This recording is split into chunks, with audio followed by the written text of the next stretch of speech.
Your wedding, the shame of this family, is hardly worth calling an event.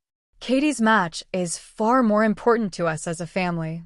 I stared at those words glowing on the cold screen of my smartphone. They seemed to pulse with a life of their own, each letter a needle prick against my chest. I was standing in my wedding dress, a simple, elegant ivory gown that Shah had helped me choose 3 months ago. We had laughed in that boutique, spinning in front of the mirror while the consultant pretended not to notice our playful bickering. Now my vision blurred. The pounding of my heart echoed loudly in my ears, drowning out the distant sounds of birdsong and the cheerful chatter of caterers setting up chairs outside. Outside that window, a flawless blue sky stretched overhead. Not a single cloud marred the perfect October morning. I could hear the staff preparing for the garden ceremony. The clink of silverware, the soft thud of flower arrangements being placed, the low murmur of Shah's mother directing the florist. Everything was as it should be. Yet around me alone, everything felt frozen in an unnatural silence. Today was my wedding day. It was the beginning of my new chapter with Shah, the man who had supported me both personally and professionally for the past 3 years. We had met during a grueling hackathon, both sleep-deprived and surviving on cold pizza. He had shared his last energy drink with me at 3 a.m., and somehow, in that fluorescent-lit conference room, I knew my life had changed. Together, we had founded NovaStream, our tech startup, in a cramped studio apartment that smelled of instant noodles and ambition. We had deliberately avoided extravagance for our wedding, choosing instead to prepare a warm, intimate ceremony with only the people who truly mattered to us. 50 guests, close friends, supportive colleagues, and I had hoped my family. 3 months earlier, I had told my parents only this: October 14th. I have an extremely important event in my life. So, please keep the day open. I chose the words extremely important event as my final gamble. Not wedding. Not marriage. Just those 4 neutral words. Because a small, bruised part of me still believed that if they truly cared about me as their daughter, they would ask. They would call back and say, "What is it, Tracy? Tell us more." They would show up. That was my faint, fragile hope. But reality was merciless. Katie's practice match. I murmured to myself, my voice trembling like a leaf in winter. Katie is my younger sister, for years younger than me. From a young age, she was hailed as a rising star in women's soccer. By the time she was 12, she had a local news segment done on her. By 14, college scouts were already murmuring her name. And my mother had found her purpose. She poured everything into Katie.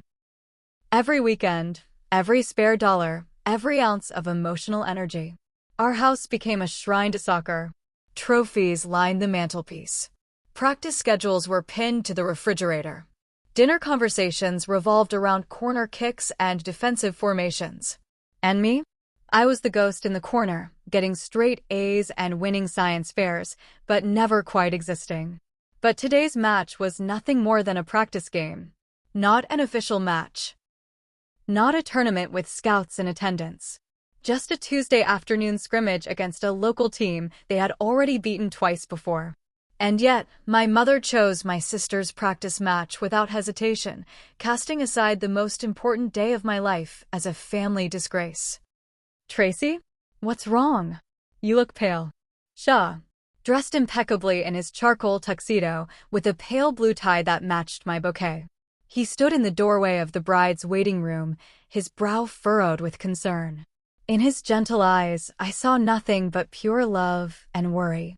That man had seen me at my worst, sobbing over failed investor pitches at 2 a.m., pulling all-nighters to fix code bugs, doubting myself before every major presentation. And he had never once wavered. I tried to hide my phone behind my back, but it was too late. He caught a glimpse of the screen as it nearly slipped from my sweaty hand. His eyes scanned the message. I could see him reading it in real time, and in an instant, his expression hardened. His jaw tightened. His fists clenched at his sides. Unbelievable. His voice was low, almost a growl. "Dear parents, seriously mean this?" I wanted to make an excuse. I wanted to say, maybe it's a misunderstanding.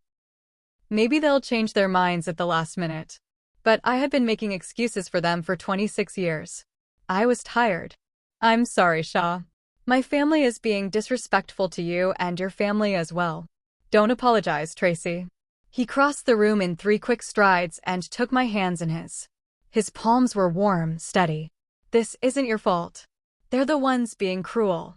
How can the parents who raised such an incredible woman be capable of something this heartless? He pulled me tightly into his arms. Feeling his warmth, smelling the faint cedar of his cologne, I finally let a single tear fall. Just one. I had cried enough tears for them over the years. I refused to give them another drop. When we first started dating, Shaw murmured into my hair, "You told me your family was complicated." I didn't ask then because I didn't want to push. But I've seen it, Tracy. I've seen how you flinch when your mother's name appears on your phone. I've seen how you brace yourself before every holiday visit. You don't have to do that anymore. I pulled back slightly and looked at him. What do you mean? He cupped my face in his hands. I mean that from today, you're my family. And my parents, they already adore you. My mom cried when you helped her pick out the flower arrangements. My dad tells everyone at his golf club about his daughter-in-law, the tech genius. You're not alone anymore. You haven't been for a long time anymore. You haven't been for a long time. To my parents, especially my mother, the only child worth boasting about was Katie. I learned this lesson early and often. I remember being 8 years old, coming home with a perfect report card. All A's. A gold star from my teacher for classroom leadership. I ran through the front door, waving the paper like a flag of victory. Mom, look. I got all A's. My mother was on the couch, scrolling through photos of Katie's latest soccer game on her phone. She glanced up for half a second. That's nice, sweetie. Put it on the fridge. That was it. No hug. No celebration.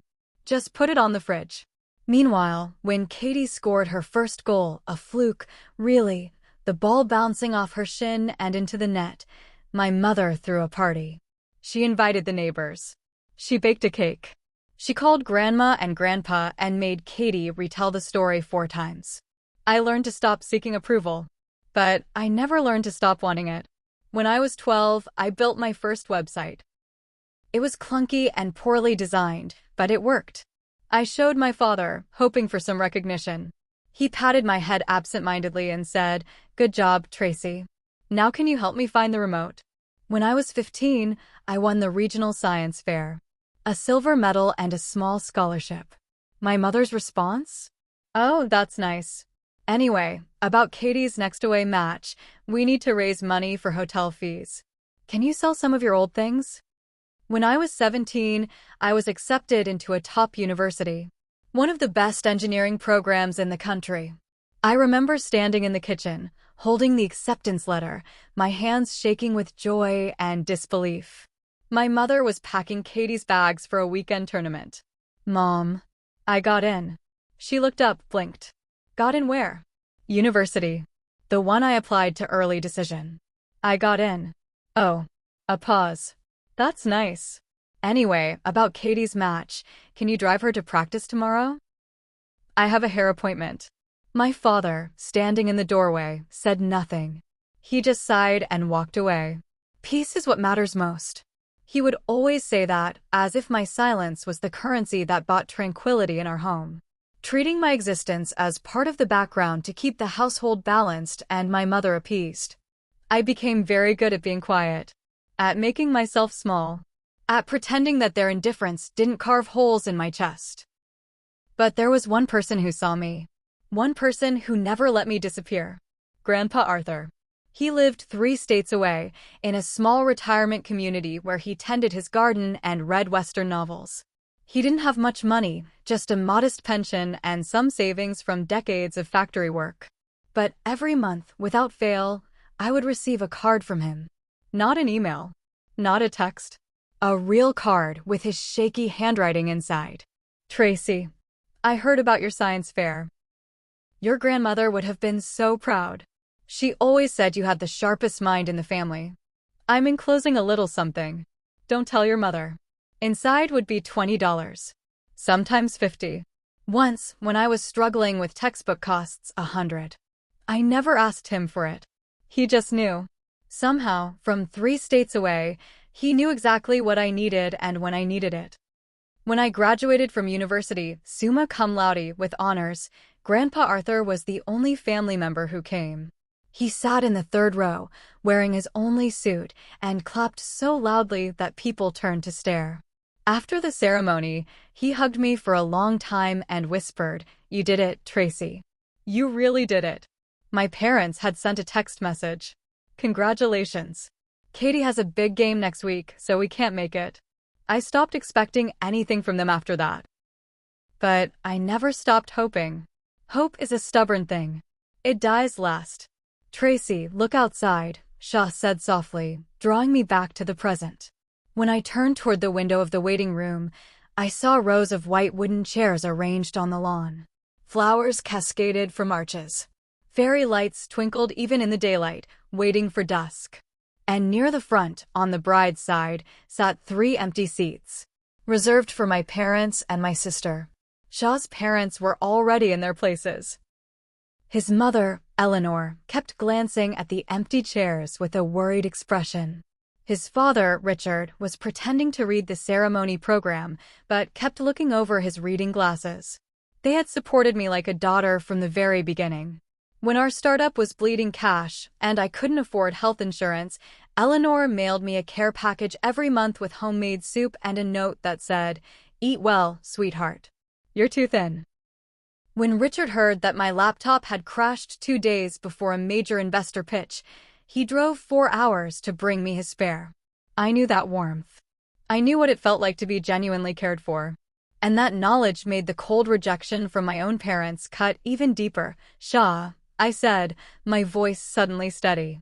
"I've made my decision." He looked at me, waiting. "I'm done waiting for them. And from this moment on, I'm cutting ties with my family." He didn't look shocked. If anything, he looked relieved. "Tracy, I've wanted to say this for years, but I didn't think it was my place." He took a breath. "You deserve better. You've always deserved better.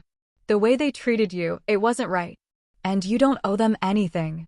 I kept hoping, I said, wiping my eyes with the back of my hand. Somewhere deep down, I kept hoping that one day they'd truly see me. That one day they'd say they were proud of me. But that hope only bound me and hurt me. Today I'm breaking those chains. My family is you and the people here who truly love me. Shah nodded deeply and kissed my forehead. "I've been waiting to hear you say that. Your life belongs to you. Come on, everyone's waiting." The wedding bells rang out. I stood at the entrance of the aisle, the lace of my dress brushing against the grass. Where my father should have been standing ready to walk me down the aisle, there was only one member of my biological family, my grandfather. Grandpa Arthur stood there, leaning on his cane, his eyes bright with unshed tears. He was 82 years old and had driven 12 hours to be here. He had refused to fly because he was afraid of planes, so he had taken a Greyhound bus, changing routes 3 times. "Tracy," he said, his voice cracked but warm. "You made the right choice." He gently wrapped his wrinkled hand around mine. His skin was papery thin, spotted with age, but his grip was surprisingly strong. "Your parents are chasing after false brilliance," he continued, blind to the real gem right in front of them. "But don't worry. Your grandfather knows how strong, noble, and beautiful your soul truly is." "Grandpa," I whispered, my throat tight. "Thank you. For everything. For the cards. For the money. For believing in me when no one else did." He patted my hand. "That's what family is supposed to do, child. Now, let's not keep your young man waiting." Taking his arm, I stepped forward down the aisle. The soft grass crunched under my heels. Soft music played from a string quartet. And in the venue, 3 empty seats sat decorated with white ribbons and small bouquets. They seemed to symbolize the emptiness of my past, 3 holes where love should have been. Among the friends in attendance, I could hear whispers. Confusion. Sympathy. "Where are the bride's parents? I heard they didn't come. How terrible." Still, I lifted my chin. I kept my eyes fixed straight ahead on Shah, who stood at the altar with tears streaming openly down his face. He wasn't ashamed of them. He was proud of me. When it came time to say my vows, my voice never wavered. "Shah," I said, looking into his eyes, "I promise to stand by you in health and in sickness, in success and in failure. But I also make another promise today. To myself. I vow to believe in my own worth. I vow to never again let anyone, make me feel small or unworthy. And no matter how many people in this world may deny me, I vow to build a new future with you, the man who stands beside me." Those words were not only a vow to Shah. They were a declaration to myself. A line drawn in the sand. After the ceremony, back in the waiting room, I opened my smartphone. I don't know why I did it. Masochism, maybe. Or that stubborn hope again, still flickering despite everything. A photo posted by Katie on social media caught my eye. It showed my mother and father sitting on a soccer field bench, smiling broadly as they surrounded Katie. She was holding a participation trophy for a practice match. A trophy that every player received, win or lose. But they were beaming as if she had won the World Cup. The caption read, "Best family ever." It's just a practice match, but having mom and dad cheering for me makes us unbeatable. #family first, #soccer life. Under the post, my mother had left a comment, "Our only pride is you, Katie. Always and forever." The moment I read that sentence, something inside me snapped. Not with a loud crash, but with a clean, precise break. Like a glass finally shattering after too many cracks. It wasn't anger. It wasn't sorrow. It was a crystal clear, cold resolve that took complete control of me. Goodbye, Mom. Goodbye, Dad. And goodbye, Katie. Right then and there, I blocked every one of their contact numbers. I unfollowed them on all social media platforms. I deleted every text thread, every voicemail, every photo that still remained on my phone. Sliding my phone deep into my bag, I took Shah's hand and headed for the dance floor. The band was playing a slow song. Couples swayed around us. And for the first time in my life, I felt completely free. That day marked the first day of my true life. From the very wedding they had dismissed as meaningless and branded a family disgrace, I chose to be reborn. From that day on, I poured every ounce of my energy into NovaStream. If I had time to grieve, I had time to write one more line of code. If I felt sad, I channeled that sadness into negotiating with one more investor. That was my way of fighting back. Shah and I worked 16-hour days, 7 days a week. We ate at our desks. We slept on the office couch. We fought about product direction and then made up over cold pizza at 2 a.m. We were exhausted, broke, and utterly determined. Our breakthrough came 18 months after the wedding. We had developed a next-generation AI-powered supply chain optimization system, something that could predict inventory needs with 99% accuracy, reducing waste and saving companies millions. It was elegant, efficient, and desperately needed. But no one would take a meeting with two unknown founders from a tiny startup. We were rejected 97 times. I kept a spreadsheet. 97 venture capitalists, angel investors, and corporate partners said no. Some were polite. Some were cruel. One told me to my face that women don't belong in logistics tech. I smiled, thanked him for his time, and walked out. Then I cried in the elevator. Then I went back to my desk and made 98 calls. The 98th call changed everything. It was to a mid-sized distribution chain based in Ohio.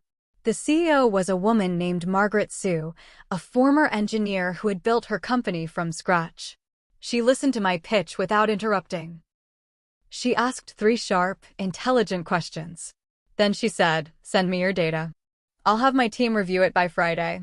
3 weeks later, we signed our first enterprise contract. 1 year after that contract, 4 years after our wedding, NovaStream reached a major turning point. "Tracy, it's done." Shah burst into my office, waving a sheaf of papers. "The deal is signed. Margaret just sent over the final pages." I looked at the signature line.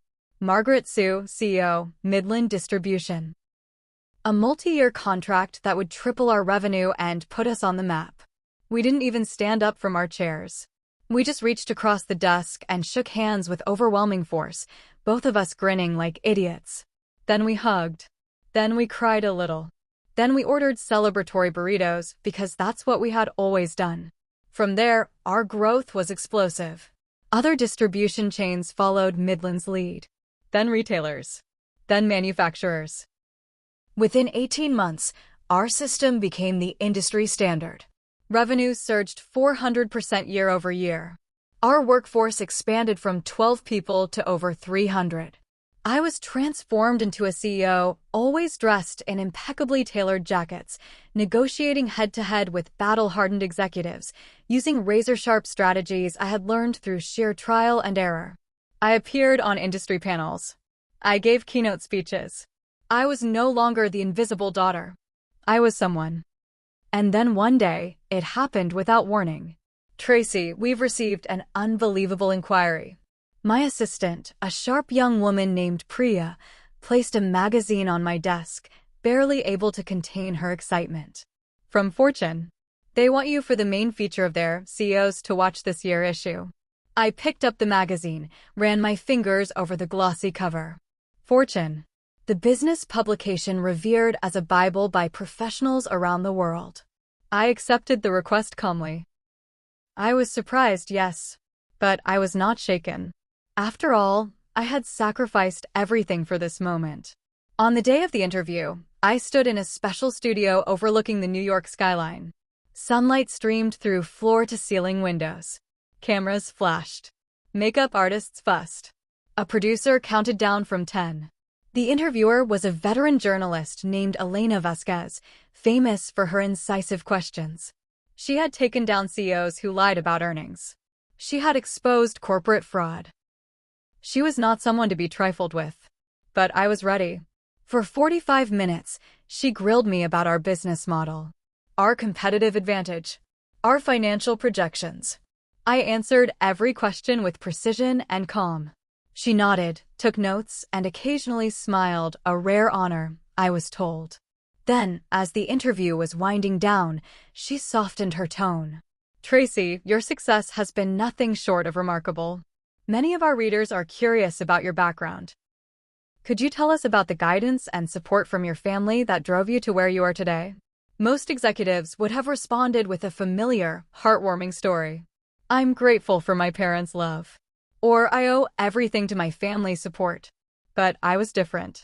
I looked straight into the camera. Without a moment's hesitation, I began to speak quietly. I am where I am today thanks to the support of my grandfather, my husband, and my parents-in-law. There was absolutely no support from my biological parents in my success. In fact, my life has been a process of systematically removing my relationship with my parents and my sister. The air in the studio froze instantly. I could see Elena's eyes widen. Her pen stopped mid-motion. I continued without pause. Years ago, my biological parents stole the funds my grandfather had set aside for my education. That money never went to my tuition. Instead, it paid for my sister's red sports car and the down payment on her apartment. To cover my tuition, I worked 3 jobs a day, a diner in the mornings, a tutoring center in the afternoons, and a campus library at night. I graduated from college on the verge of collapse, surviving on coffee and sheer will. I laid out the facts calmly, methodically, with brutal precision. And what was even more cruel, I added, meeting Elena's gaze, was that my parents continued lying to my grandfather, the only person who truly understood me. I later learned that they repeatedly told him, Tracy is living comfortably and receiving more than enough support, completely concealing the truth that my tuition had been stolen and that I was drowning in despair, held Elena's eyes as I continued. Even so, my grandfather had already seen through my parents' lies. He would slip small bills into the letters he sent me, $20 here, $50 there, along with a short note that read, I won't let anyone steal your dreams. While my parents were trying to consume my future, my grandfather alone continued to support me, holding on as if keeping a fragile thread from snapping. Elena nodded. Her eyes were glistening. And then there was my wedding, I said. For years ago, my parents called the most important day of my life a family disgrace and chose to skip it in favor of my sister's practice match. A practice match, Elena. Not a championship. Not a tournament. Just a Tuesday afternoon scrimmage. That was when I cut ties with my parents and my sister. I paused, letting the weight of my words settle. You don't need a loving family or a privileged upbringing to succeed. What you do need is the courage to completely sever ties with those who deny your worth and try to exploit you, and to believe in your own value no matter what. That is the only reason I'm standing here today. When the interview ended, an indescribable shock rippled through the studio staff. No one spoke. The camera operator lowered his equipment slowly. The makeup artist stared at me with her mouth slightly open. Only Shah, standing in the shadows near the exit, smiled at me and gave a quiet thumbs-up. A few weeks later, the article was published. On the cover was my image, confident, unflinching, dressed in navy blue. The headline read in bold letters, "The woman who abandoned the illusion of family and built her own empire." The article laid everything bare. My upbringing, my parents' cruelty, the stolen tuition, the wedding, my grandfather's quiet heroism. The story of how I had pushed through it all to rise to the position of CEO. Its impact far exceeded my expectations. My reputation in the business world soared. Other founders reached out to share similar stories. Investors praised my transparency. Women in tech wrote me letters saying they felt seen. But the greater shockwave hit my hometown, the small, insular community where my parents still lived. That narrow world where my mother used to boast about Katie's achievements online, chatting proudly with neighbors about her star child. Into that peaceful yet deeply deceptive community, Fortune magazine dropped a bomb. "Tracy, take a look." Shah handed me a tablet one evening. "It looks like your mother's social media account didn't just blow up. It was completely shut down." Just as he said, countless critical comments from local residents and former acquaintances had flooded her page. "I can't believe she stole Tracy's tuition. She called her own daughter a disgrace and skipped her wedding for a practice match. What a horrible mother. That poor girl. And now she's in Fortune. Karma is real." The sandcastle my mother had spent years building, the ideal mother, the family that raised a successful child, collapsed in an instant. But this was only the beginning. 2 weeks after Fortune hit the stands, my phone became noisier than ever. All direct contact from my family was still blocked, but relatives and people from my hometown began messaging me one after another. "Tracy, your mother is so shaken, she can't even leave the house. Did you really have to let them write such a detailed article? Your family doesn't air dirty laundry like that. Think about your sister's career. This could ruin her." Reading my aunt's message, I let out a cold laugh. I sent her one and only one clinical reply. I simply told the truth as it was. The ones who brought shame are not me, but my parents themselves, who committed shameful acts against me. Do not contact me again. The moment I sent it, I added her to my blocked list as well. According to people from my hometown, the situation there was far worse than I had imagined.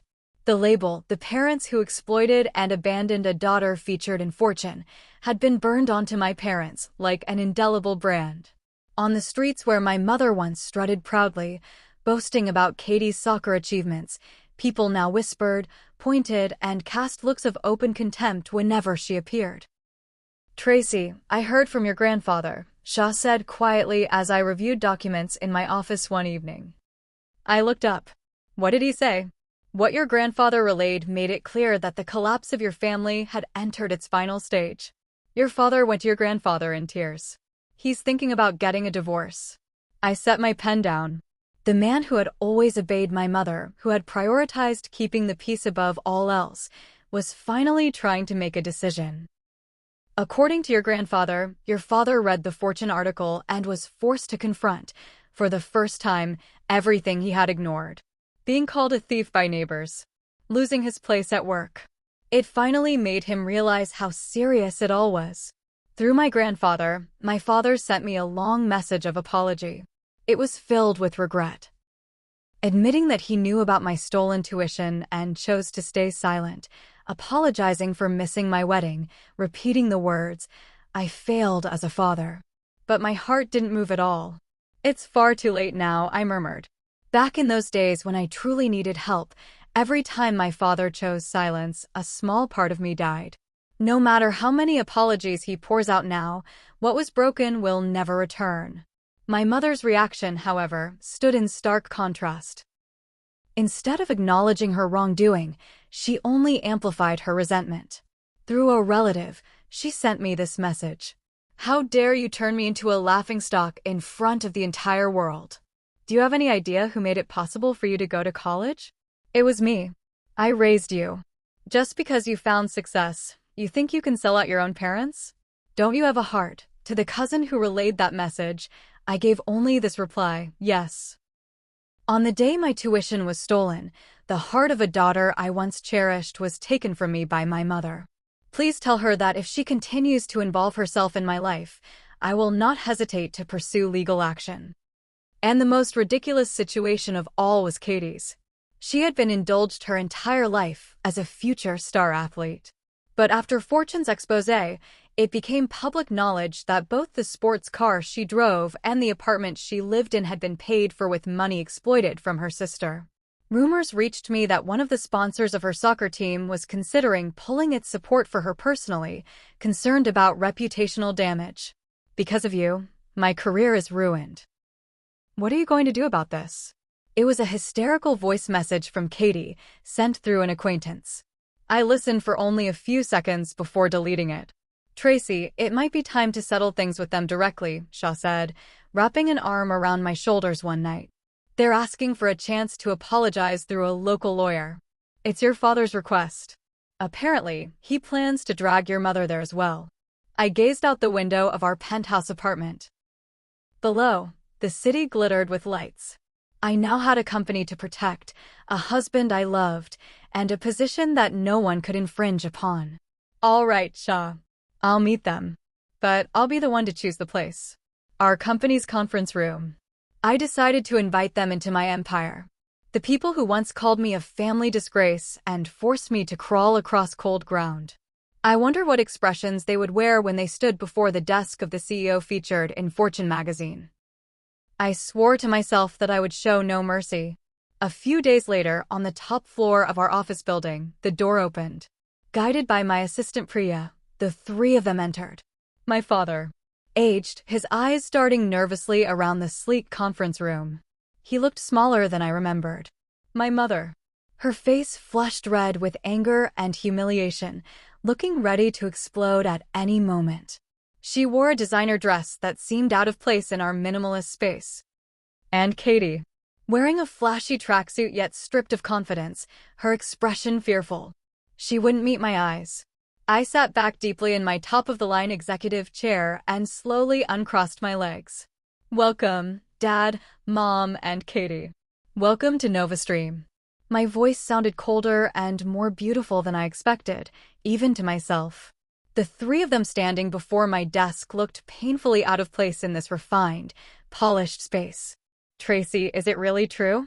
You're the CEO of this company?"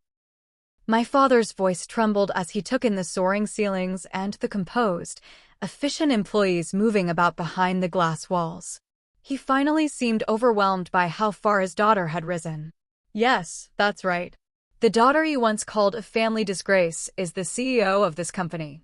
Thank you for taking the time to come despite your busy schedules." At my icy words, my mother finally snapped. "Tracy, enough already. That article. Letting Fortune print such outrageous lies. Because of it, I can't even show my face in the neighborhood.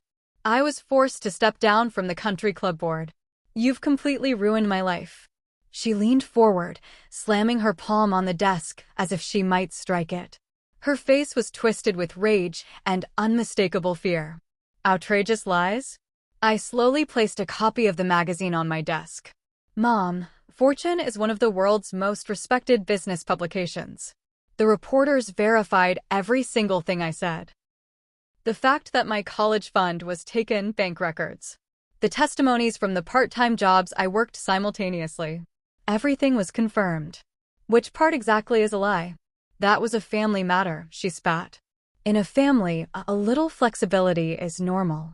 Calling it stolen makes it sound so ugly. And that wedding, it was small. Barely any guests. It wasn't a big deal." I let out a quiet sigh, never admitting fault, always casting herself as the victim. The old me might have desperately argued, cried, and begged to be understood. But all I felt now was deep, cold contempt. Mom, I told you my wedding was the most important event of my life. Did you ever once try to think about what mattered to your daughter? My work? My partner? My life? The only thing you ever cared about was Katie's soccer score. Tracy, that's cruel. Katie finally spoke up, tears welling in her eyes. Because of your article, my sponsorship deals were canceled. I might not even be able to go on tour next season. You're already rich, aren't you? So stop bullying me. We're family. Supporting my career is the least you can do. I met Katie's gaze head-on. Katie, your career was built on my sacrifice.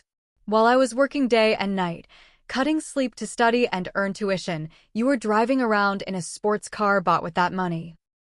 Did you really think a success gained by devouring someone else's future would last forever? That was Mom and Dad's decision. It has nothing to do with me. Of course it does. You knew. You knew everything and you benefited from it. What you're facing now isn't bullying. It's simply reality catching up with you. Stand on that pitch with nothing but your own ability if you can. Katie was left speechless, tears streaming down her face. Tracy, I'm sorry. Suddenly, my father whispered those words. My mother snapped, "What do you think you're saying?" and struck his arm, but he brushed her hand away and looked straight at me. After I read that article, I couldn't sleep at night. I told myself I just wanted to keep peace in the family. But in doing so, I sealed off your suffering. I was a cowardly father. With trembling hands, he held out an envelope. This is money I saved on my own. It doesn't come close to the $30,000 I owe you, but please let me start by returning this. I'll repay the rest little by little from my monthly salary, no matter how many years it takes. I've started counseling as well, and I intend to move forward with a divorce from your mother. My mother screamed, "Are you serious? You're actually going to believe this child's delusions?" They're not delusions, my father replied firmly. Look at her face. Really look at her. We turned our own daughter into someone with eyes this cold. Tracy, I'm not asking you to forgive me. I just want the chance to make amends. I looked down at the envelope in his hands. To me now, that amount was less than a single day's worth of transactions. But that wasn't the point. Dad, I said slowly, Grandpa lived far away, and yet he kept sending me money every month, cutting back even on his own food. Meanwhile, you sat at home watching TV in silence, and Mom stood by as my tuition paid for Katie's car. Grandpa was holding my life together with his meager savings. I delivered the final blow.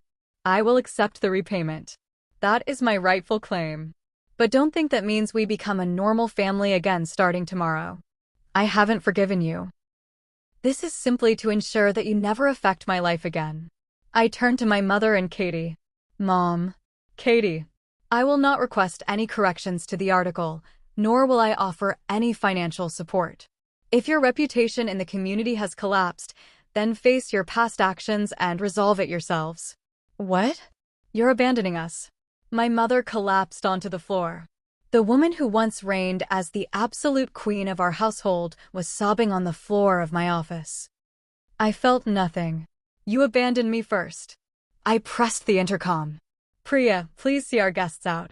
And make sure they're never allowed into the building without an appointment again. Escorted by security, my mother and Katie were dragged from the room. My mother hurled curses at me until the very end. But once the soundproof doors closed, everything was wrapped in a calm, soothing silence. Only my father lingered, turning back one last time to look at me quietly before he left. Alone in the room, I gazed out the window at the city below. It's finally over, Tracy.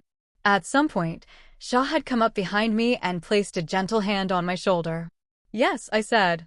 It took a long time, but it finally feels like my past is truly in the past. I squeezed Shah's hand. Family, the curse I once believed I could never escape. Freed from it at last, I felt lighter than ever before. The stolen tuition. The tainted wedding. All of it had become fuel that led me to this day. That was how far I had come. 6 months passed after that storm-like confrontation in the conference room. Shah and I now stood together on the balcony of our new home, a sanctuary we had earned by building our company with our own hands, overcoming countless hardships, and claiming the reward we deserved. Since that day, my father had kept his promise. He sent money every single month without fail. The amount wasn't large, a few $100s here and there. But to me, it was proof that he was confronting his past mistakes and trying to break free from my mother's control. He now lived alone in a small apartment, participated in local volunteer work, and continued counseling in an effort to reclaim himself. My mother, on the other hand, had been completely cut off from the once glamorous community she ruled. Served with divorce papers, she now scraped by with a part-time job at a discount store, living in a cramped apartment on the outskirts of town. I heard through the grapevine that she had stopped posting on social media altogether. As for Katie, losing her sponsors ultimately forced her to give up on going pro. She now worked at a small local sporting goods store, ringing up cleats and soccer balls for other people's children. Sometimes, I wondered if she ever looked at those items and remembered what had been stolen to buy her own. But I didn't dwell on it. If I had saved them back then, if I had rushed to fix their reputations or handed them money, they would never have understood the gravity of exploiting someone else's effort. Their suffering now was not the punishment I imposed. It was simply the price they had to pay for their own choices. Grandpa Arthur came to visit us last month. He sat on our balcony, sipping tea and watching the sunset over the city. "I always knew you would make it, Tracy," he said. "Your grandmother is watching. She's so proud." I hugged him for a long time. Once branded a family disgrace, I now spread my wings higher and freer than anyone else, ruling a kingdom I built with my own strength. And every morning, when I woke up next to Shaw, I reminded myself of one simple truth. I saved myself. And that was more than enough.